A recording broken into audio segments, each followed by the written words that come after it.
예, 아이들 글을 검사하다 보면 맞춤법이 상당히 많이 틀리는데 그 중에서도 띄어쓰기를 정확하게 알고 쓰는 아이들이 거의 없거든요. 그래서 요즘에 특히 그 채팅이나 문자 메시지를 많이 사용하기 때문에 아이들이 맞춤법이나 띄어쓰기를 정확하게 알지 못하는 경우가 많다고 할 수 있어요.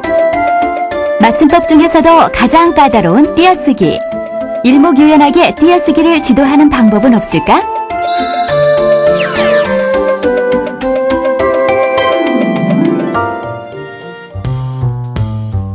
안녕하십니까? 안녕하세요. 예, 국어 맞춤법 교실의 박동근입니다.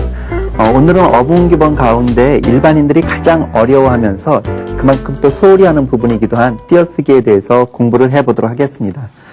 우리나라에서 처음 띄어쓰기를 실시한 것은 그 독립신문 아시죠? 1896년에 나온 독립신문에서부터였고요. 세종대왕이 한글을 창제하기는 그 이전부터이지만 그때까지는 띄어쓰기를 한 문헌이 없습니다.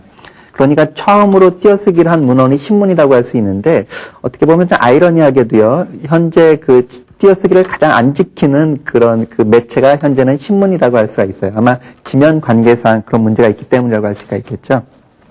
어쨌든 띄어쓰기를 우리가 하는 목적은 무엇보다도 그 독서의 능률을 높이는 것이 첫 번째 목적이고요. 또 하나는 문장의 중의성을 해소함으로써 우리가 보다 의미를 명확히 전달하고자 하는 목적이 있습니다. 우리가 띄어쓰기 하면 흔히 드는 예가 있죠. 아버지 가방에 들어가시다. 많이 그 예를 들으셨을 겁니다. 그래서 띄어쓰는 거에 따라서 아버지가 가방에 들어갈 리는 없겠죠. 아버지가 방에 들어가다라고 표현해야 될 것을 띄어쓰기를 잘못해서 아버지 가방에 들어가시다라고 우리가 띄어쓰기를 잘못하면 이렇게 문장에 오해를 줄 수도 있는 거죠. 좀 더 한번 극단적인 예를 한번 들어볼까요? 오늘 밤 나무 사온다. 그냥 이렇게 다 붙였으면 이건 여러 가지 그 의미로 띄어쓰는 거에 따라 의미가 달라질 수가 있습니다. 먼저 나무를 띄운다면요. 오늘 밤 나무 사온다. 이런 뜻으로 해석될 수도 있겠고요. 오늘 밤나무 사온다. 자, 이렇게 하면은 다른 종류의 나무를 사온다는 뜻이겠죠. 오늘 밤 나무 사온다. 자, 뭘 사오는 거죠? 이 경우에는 물을 사오는 것이에요. 예. 동일한 문장인데 어떻게 띄느냐에 따라서 의미가 전혀 달라질 수가 있습니다. 그러니까 우리가 띄어쓰기라고 해서 그냥 소홀하게 넘기실 것이 아니라 어떻게 띄어야 될 것인지 정확히 알고 또 바르게 역시 학생들에게 정확히 전달해 주는 것이 중요하리라고 생각을 합니다. 자, 그래서 오늘은 이런 띄어쓰기를 어떻게 공부하는 것이 좋은지 그 원리와 또 그 방법에 대해서 한번 공부를 해보도록 하겠습니다. 늘 그렇지만 원칙을 아는 것이 가장 중요한 것 같습니다. 역시 띄어쓰기에 있어서도 마찬가지고요. 한글 맞춤법에서 띄어쓰기는 별도의 조항으로 어문 규범이 있는 것이 아니라 한글 맞춤법의 한 일부 조항으로 지금 설정되어 있습니다. 그래서 제2항 총칙의 원칙이 실려 있고요. 그 다음에 제41항부터 50항에 걸쳐 10개의 항목의 띄어쓰기를 설명을 하고 있습니다. 자, 대원칙은 제2항 총칙에 나와 있는데요. 한번 읽어보도록 하겠습니다. 문장의 각 단어는 띄어쓰기를 원칙으로 한다라고 되어 있어요. 그러니까 일단 띄어쓰기의 기본 단위는 단어구나라는 걸 먼저 머릿속에 염두해 두셔야 되겠습니다. 자, 그런데 그 제41항에 보면요. 여기서부터 이제 띄어쓰기의 본격적인 규정인데 조사는 그 앞말에 붙여 쓴다라고 되어 있어요. 여기 좀 문제가 되는데 왜냐하면은 현행 학교 문법에서는 조사를 낱말, 즉 단어의 일종으로 보고 있습니다. 물론 국어학계에서 조사를 뭘로 처리할 것인가라는 것은 상당히 논란이 많은 부분인데 적어도 지금 학교 문법에서는 지금 하나의 단어로 보고 있어요. 자, 그러면 제2항에서는 단어를 띈다라고 얘기를 했죠. 그런데 제41항에서는 조사는 그 앞말에 붙여 쓴다라고 되어 있어요. 그러니까 우리는 모든 단어는 띄지만 뭐는 붙인다. 조사는 붙인다라는 것을 먼저 띄어쓰기의 기본 원칙으로 우리가 머릿속에 넣어두어야 되겠습니다. 그러니까 다시 정리한다면 한글 맞춤법의 기본 원칙은 이렇게 정리가 되는 것 같아요. 한글은 각 단어를 띄어쓰기를 원칙으로 하되 단 조사는 그 앞말에 붙여 쓴다. 자, 이렇게 생각을 하시면 되겠습니다. 그리고 이제 그 다음부터 이제 42항부터 그 다음에 50항까지 보다 세부적으로 설명을 하고 있는데 결국은 지금 말한 이 대원칙에 대한 보충 설명이나 혹은 몇 가지 예외에 대한 설명이라고 선생님께서 생각을 하시면 될 것 같아요. 자, 자, 결국 띄어쓰기를 한다라는 것은 뭐냐 하면, 단어가 뭐냐, 어디까지가 단어냐라는 것을 우리가 판단을 한다면, 사실 띄어쓰기의 뭐 8, 90%는 해결된 거나 다름이 없습니다. 단어가 무엇인지, 그 다음에 문장 가운데 어디까지가 조사인지만 판단한다면, 그냥 그거에 맞게, 단어니까 띄고, 조사니까 붙이고, 뭐 그렇게 하면 되겠죠. 사실 우리가 단어를 판단하는 일도 그렇게 어렵지가 않아요. 단어는 아주 기본적인 단위죠. 언어에서, 어느 나라 언어나. 그래서 우리가 하늘이라든가 여기 있는 것처럼 뭐 바다, 산, 강, 뭐 이거는 뭐 초등학교 학생들도 이게 하나의 단어다라는 것은 상식적으로 판단할 수가 있습니다. 자, 조금 더 나가서요. 선생님. 자, 선생님은 선생과 님의 결합된 형태이지만 선생님을 두 개의 낱말로 보지는 않죠. 뭐 상식적으로 하나의 낱말로 봅니다. 바느질. 바느질은 바늘이라는 말에다가 질이라는 그 전미사가 붙어서 결합된 말이지만 그 누구도 바늘과 질이 별개의 낱말이라고 생각하지 않아요. 그러니까 하나의 낱말이니까 바느질 이렇게 붙여 쓰는 거고요. 새파라타 역시 새라는 접두사에 파라타가 붙어서 하나의 낱말이 된 것인데 뭐 거기서 새는 뭐 낱말이야 이걸 띄어 써야 돼 이렇게 인식하는 사람은 거의 없죠. 그냥 하나의 낱말로 상식적으로 판단을 합니다. 산토끼. 이건 분명히 산이라는 단어와 토끼라는 단어가 결합을 한 거예요. 그러니까 이게 두 개의 낱말이다라고 생각할 수 있겠지만 이 정도도 우리는 그냥 상식적으로 산토끼 하나의 낱말이지 이렇게 쉽게 인식을 하죠. 그러니까 당연히 산과 토끼를 띄어쓰지 않고 그냥 붙였어요. 뭐 이런 부분에서 우리가 띄어쓰기를 잘못하는 경우는 뭐 거의 없을 겁니다. 뭐 초가집 이런 것도 마찬가지고요. 그러니까 우리가 띄어쓰기를 하는 문제에 있어서 가장 먼저 판단해야 될 것은 단어가 어디까지냐라는 것을 판단하는 것이 관건이라고 할 수가 있습니다. 그런데 문제는 뭐냐면 이렇게 단어를 판단하는 일이 늘 쉽고 명백하고 명쾌하진 않은 것 같아요. 어떤 부분에서는 이게 과연 하나의 단어인지 아닌지 판단하기에 좀 어려운 것들이 사실 적지 않습니다. 예를 들어서 우리말. 자, 이게 과연 하나의 단어일까? 아니면 우리라는 낱말과 말이라는 낱말, 즉 단어가 별개의 낱말일까? 자, 어떤 것 같아요? 우리말 두 개의 낱말인가요? 아니면 우리말 하나의 낱말인가요? 예. 우리말. 참 판단이 잘 안 서죠? 자, 우리 글, 우리나라. 우리나라가 만약 두 개의 낱말이면 우리하고 나라는 띄었어야 될 테고요. 우리나라가 그냥 하나의 낱말 단어라고 한다면 그냥 붙였어야 되겠죠?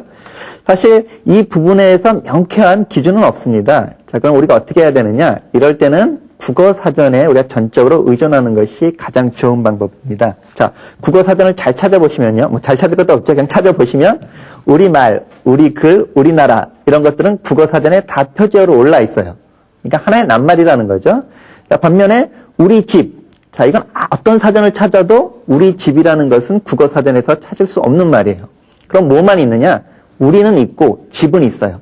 하지만 우리 집이라는 것은 어떤 국어 사전에도 없습니다. 그건 뭘 얘기하느냐? 우리 집이 하나의 낱말이 아니라는 거죠. 그러면 이런 경우에는 띄었어야 되죠. 우리와 집은 별개의 낱말이니까. 자, 먹는 거 가지고 얘기 좀 하겠습니다. 전주 비빔밥, 함흥냉면. 자, 이게 하나의 낱말일까요? 두 개의 낱말일까요? 전주 비빔밥. 자, 그럴 것 같기도 하고요. 함흥냉면 두 개의 낱말일 것 같기도 한데 국어 사전을 찾아보시면요. 전주 비빔밥이 있어요. 국어 사전에. 예. 함흥냉면도 있습니다. 자, 평양냉면은 있을까요? 예. 저도 자신이 없네요. 한번 찾아가 보겠습니다. 예. 그런데 아주 비슷한 형태인데 춘천 막국수는 제가 어느 사전을 찾아봐도 없었고요. 영광불비도 역시 없었습니다.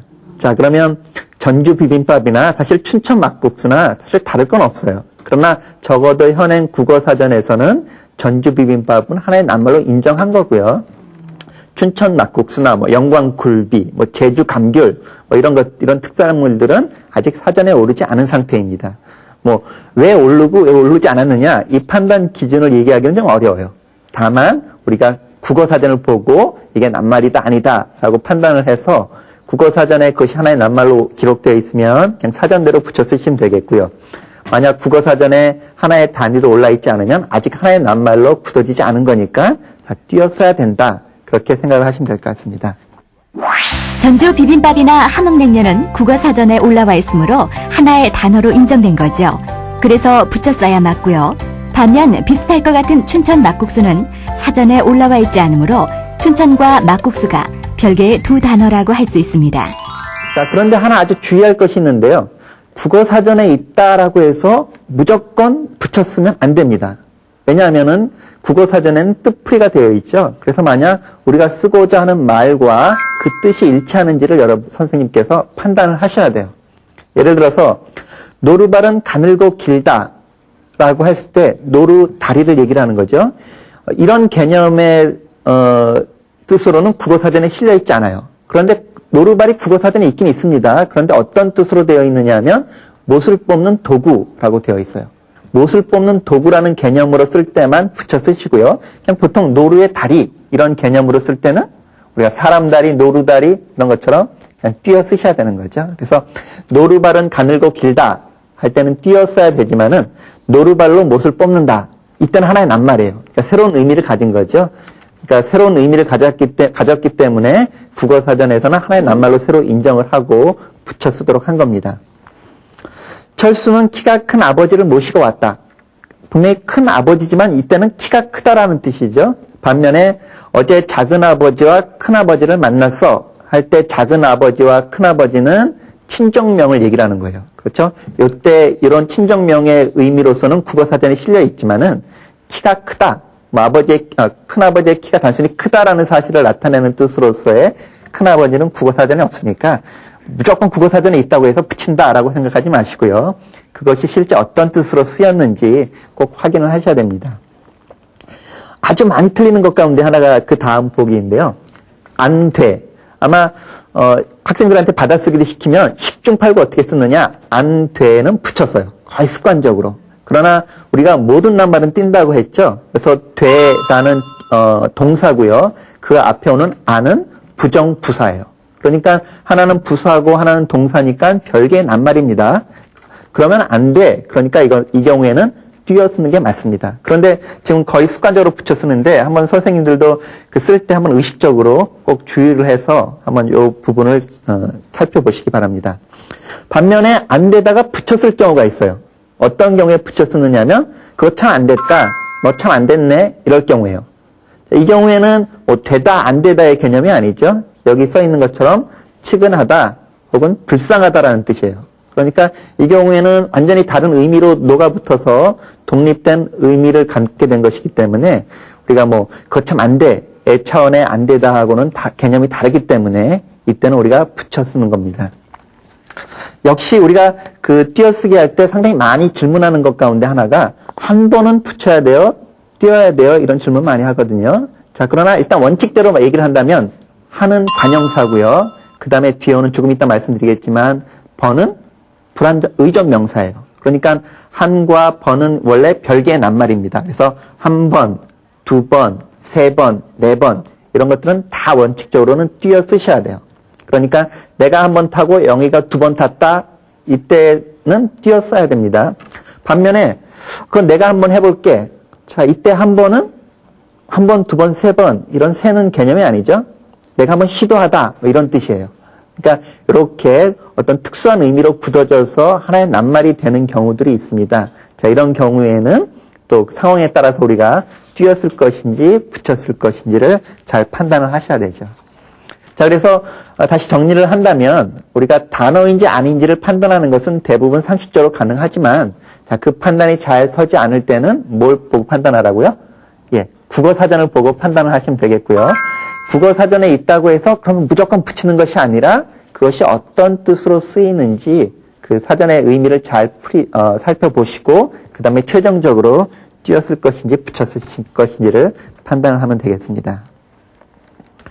자, 국어사전에 있는 얘기를 한번 좀 더 해보도록 하죠. 지금 우리는 모든 낱말을 띈다라고 얘기를 했습니다. 그렇죠? 그래서 이제 그 중에서 우리 특별히 주의해야 될 것들이 어떤 것들인지 먼저 살펴보도록 하겠는데, 먼저 관형사라는 것이 지금 있어요. 그 다음에 의존 명사라는 것이 있겠고요. 자, 관형사와 의존 명사가 왜 문제가 되느냐 하면, 낱말이라는 것은 원래 명백하게 어떤 독자성을 갖는데, 이 관형사나 의존 명사 같은 경우에는 상당히 좀 자립성이 약합니다. 그래서 많은 사람들이 이걸 띄울까 붙일까 망설이게 되는데, 관형사나 의존 명사가 의존성이 상당히 강하지만 어쨌든 낱말이에요. 단어입니다. 그러니까 모두 뛰는 것이 원칙이죠. 그래서 한 사람, 자, 한은 관형사죠. 그 다음에 사람은 명사니까 뛰었어야 되겠고요. 뭐 두 사람, 세 사람, 네 사람 다 뛰었어야 되겠죠. 한 사람을 국어사전에서 아무리 찾아봐도 없습니다. 두 사람도 없겠고요. 세 사람도 당연히 없습니다. 이 경우는 어떨까요? 한 개. 국어사전에 있을까요? 한 개라는 말이? 한 개, 두 개. 있을 것 같아요? 없을 것 같아요, 선생님들? 있을 것 같아요. 자, 판단이 안 서는데, 일단 한은 관형사고요. 개는 의존명사예요. 그러니까 일단 두 개의 낱말입니다. 그래서 사실 국어사전에 없어요. 자, 예. 별개 낱말이니까 띄어야 되겠고요. 자, 그러면 이런 경우까지 우리가 국어사전을 일일이 살펴봐야 되느냐? 좀 번거롭죠? 그런데 우리가 머리를 쫙 이렇게 생각을 해본다면, 한 개, 두 개는 아마 국어사전에 없을 것 같아요. 국어사전을 안 찾아보더라도. 왜 그러느냐? 만약 한 개, 두 개가 국어사전에 있으려면 뭐도 있어야 되죠? 세 개도 있어야 되겠고요. 네 개도 있어야 되겠고, 다섯 개도 있어야 되겠고, 무슨 광고에 그런 거 있었는데, 100만 22개, 100만 23개, 예, 한 개, 두 개가 있으면 그런 것까지 다 올려야 되겠죠? 예, 그런 것들은 국어사전에 올린다라면 매우 비효율적인 국어사전이 될 겁니다. 당연히 올릴 필요도 없고, 하는 관형사고, 개는 의존명사이기 때문에 우리가 뭐 상식적으로 그냥 국어 맞춤, 띄어쓰기 원칙에 따라서 그냥 띄어쓰시면 됩니다. 많이 좀 어려워하는 것들 중에서 이제 각, 가정, 귀, 회사, 매, 경기 같은 경우에 각이나 귀, 매 이런 것도 역시 관형사이니까 뒤에 어떤 말이 오든지 띄어쓰는 것이 원칙입니다. 뭐 새집, 첫 만남, 옛 노래, 애, 새나, 첫, 옛 이런 것도 딱 관형사예요. 그러니까 뒤에 말이 오면 다 띄어 쓰셔야 됩니다. 첫 만남은 국어사전에 없지만 첫인상, 우리가 첫사랑, 첫걸음 또 이런 것들은 다 국어사전에 또 있습니다. 자, 그러면 이건 어떻게 우리가 판단하느냐? 별 방법이 없어요. 예. 그래서 우리가 자신 없을 때는 이런 경우에는 국어사전을 보시고 이게 이제 국어사전에서 하나의 낱말로 인정하는지 아닌지를 우리가 좀 평소에 좀 자주 익혀두는 것이 이 부분에서 우리가 유일하게 해결할 수 있는 방법이라고 할 수 있습니다. 하나 더 예를 든다면요. 맨 끝, 맨 뒤, 맨 먼저의 맨은 관형사예요. 그리고 맨손, 맨주먹, 맨입. 이때 맨은 또 접두사입니다.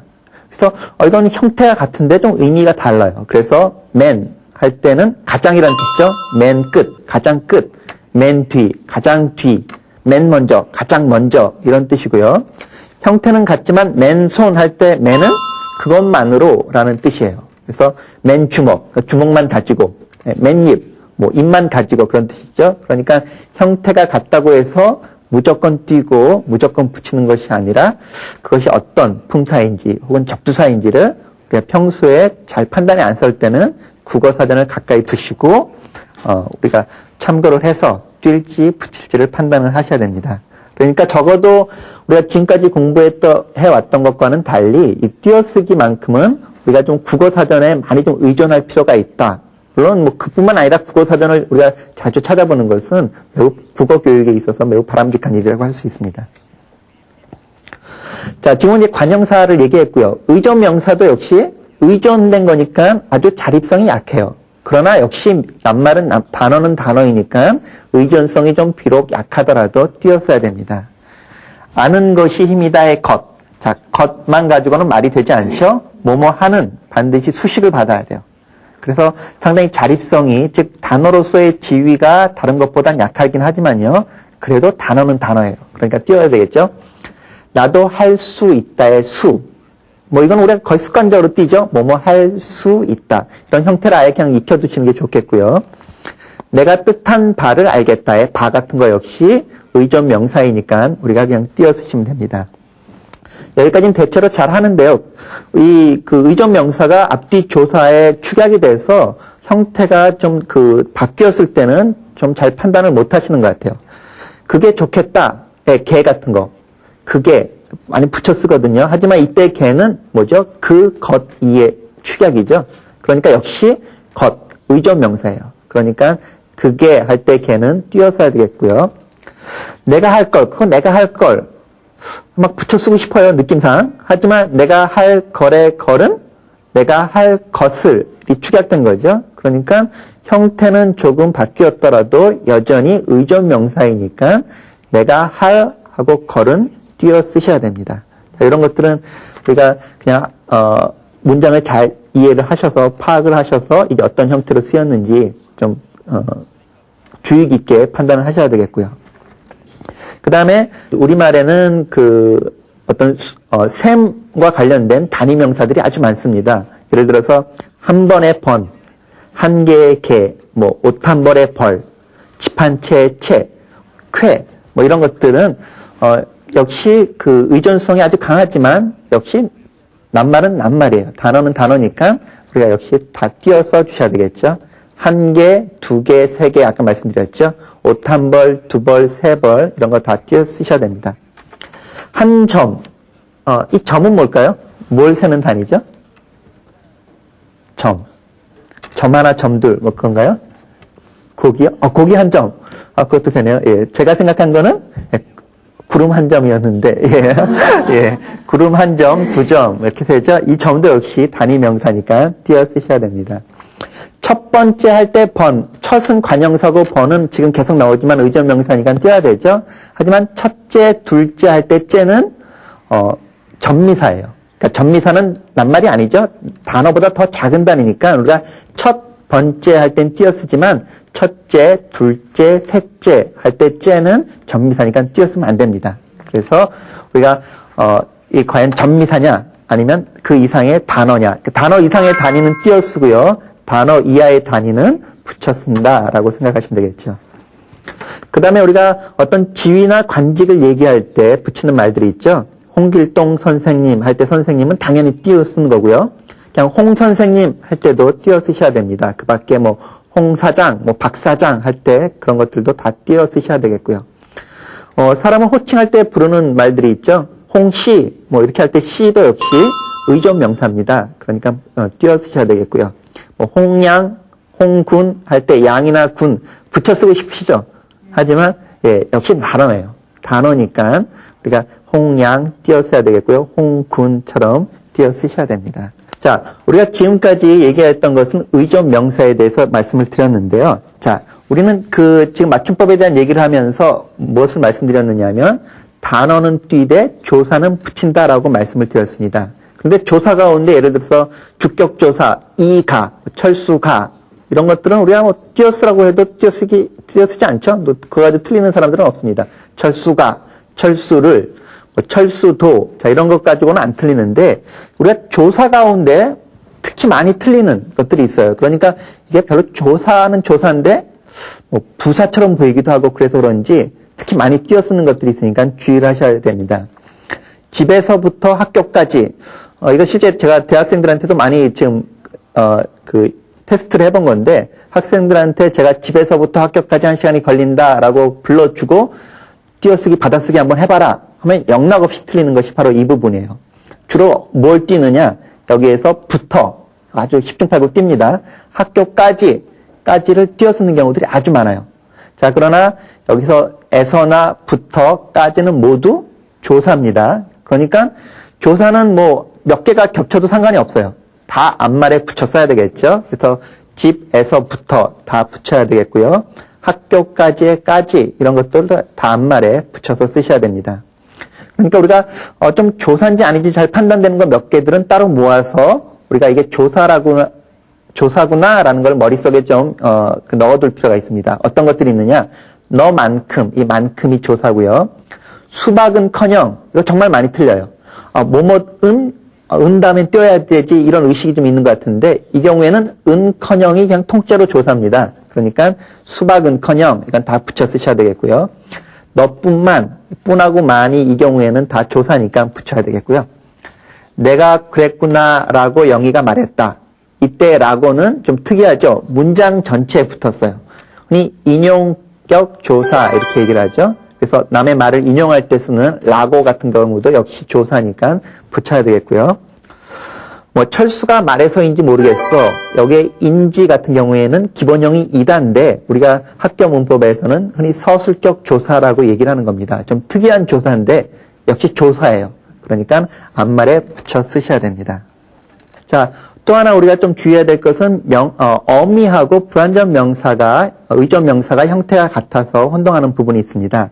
집에 가는데 1시간이 걸린다. 이때 는데는 어미예요. 어미는 단어의 일부분이니까 붙여 쓰지만 이 일을 하는데 몇 시간이 걸려서 이때 대는 어떤 장소나 일, 것 등을 의미하는 의존 명사입니다. 그가 벌써 떠났는지 모르겠어. 는지는 이때 어미지만 그가 떠난 지 3시간이 됐어. 이때 지는 시간을 나타내는 의존 명사이니까 그가 떠난 지 3시간이 지났어. 이때 지는 형태는 같지만 띄어 쓰셔야 된다는 거 주의를 하셔야 되겠고요. 우리는 지금까지 이제 대원칙에 대해서 얘기를 했고요. 이제 예외에 대해서 좀 말씀을 드리도록 하겠습니다. 모든 나만은 띄되 단 조사는 붙인다가 원칙이지만 그 밖에 또 많이 붙이는 경우들이 있으니까 요 예외들은 또 따로 머릿속에 염두를 해두시는 게 좋겠습니다. 간단하니까요. 이거는 간단히 설명을 드리도록 하겠습니다. 순서를 나타내는 경우나 숫자와 어울리는 경우가 있죠. 2시 30분 5초 앞에 아라비아 숫자가 왔죠. 이런 경우에는 물론 띄는 게 원칙인데요. 현재 띄어쓰기 규정에서 붙여 쓰는 것도 허용을 하고 있습니다. 예를 들어서 16동 502호 이렇게 아라비아 숫자가 왔을 때는 띄어 쓰는 것이 원칙이지만 붙여 쓰는 것도 허용을 하고 있고요. 그 다음에 단어별로 띄어 쓰면 좋은데 뛴다고 다 좋은 건 아니죠. 너무 많이 띄어서 오히려 독서의 능률을 떨어뜨린다면 곤란하겠죠. 특히 어떤 경우냐, 그때 그곳, 좀 더 큰 것 이런 것처럼 그냥 단음절 어휘들이 연속될 때 이럴 경우에는 지나치게 띄는 것보다는 오히려 적당히 붙이는 것이 더 독서의 능률을 높이는 데 효과적일 겁니다. 그래서 단음절로 된 말들이 연이어서 나타날 때는 붙여 쓰는 것을 허용하고 있습니다. 자, 이건 좀 어려운 건데요. 우리가 모든 남반은 뛴다라고 얘기를 했죠. 이 경우에 어떤 경우가 있느냐면 국어에 동사와 동사, 즉 용언과 용언이 연달아 나올 때가 있습니다. 물론 원칙적으로는 떼야 되는데 앞에 오는 말이 본용언이고 뒤에 오는 말이 앞에 오는 그 용언의 의미를 도와주는 보조 용언일 경우에는요. 붙여 쓰는 것을 허용을 하고 있습니다. 예를 들어서 내 힘으로 막아낸다. 여기서 본용어는 막다고요. 내다라는 것은 뭘 내는 거 아니죠? 그냥 막다라는 의미를 보조해 주는 거예요. 그래서 이 경우에는 막아낸다. 붙여 쓰는 걸 허용하고 있고요. 어머니를 도와드린다. 여기서 본용어는 돕다고 드리다는 드리는 거 아니죠? 도와드리는 것은. 그러니까 의미상 하나로 녹아붙은 거나 마찬가지이기 때문에 그냥 도와드리다라고 붙여 쓰는 것도 허용을 하고 있습니다. 이때 주의할 것은 뭐냐면 본용어가 본용어이 연결된다라면 그때는 무조건 띄워야 되겠죠. 예를 들어서 찢어버리다. 종이를 단순히 찢어버리는 행위를 얘기를 한다라면 찢어버리다의 버리다는 보조용언이니까 붙였어도 좋습니다. 하지만 종이를 찢어서 그걸 휴지통에 버리다라는 개념으로 쓸 수도 있거든요. 그래서 찢어서 버리다의 뜻으로 쓴 찢어버리다는 이때는 본용어가 본용언이니까 이 경우에는 반드시 띄어 쓰셔야 됩니다. 오늘은 띄어쓰기에 대해서 살펴봤고요. 다음 시간에는 이제 맞춤법의 남은 문제들에 대해서 한번 살펴보도록 하겠습니다. 고맙습니다.